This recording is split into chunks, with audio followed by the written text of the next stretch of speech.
آج جو مناظر ہم دیکھ رہے ہیں وہ صرف تصاویر نہیں بلکہ انسانیت کے قتل کی گواہی ہے۔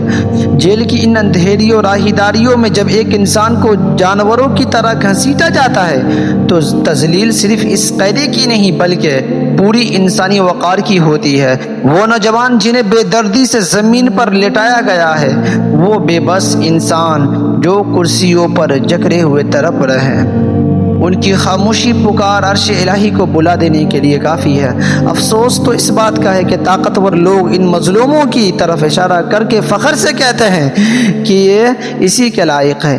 کیا انسان اتنی سستی ہو گئی ہے؟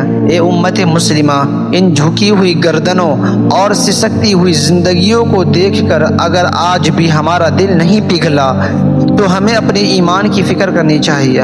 یاد رکھیں، ظلم جب حد سے بڑھتا ہے تو مٹ جاتا ہے، لیکن تاریخ ان لوگوں کو بھی کبھی معاف نہیں کرتی جو ظلم ہوتا ہوا دیکھ کر بھی خاموش رہے۔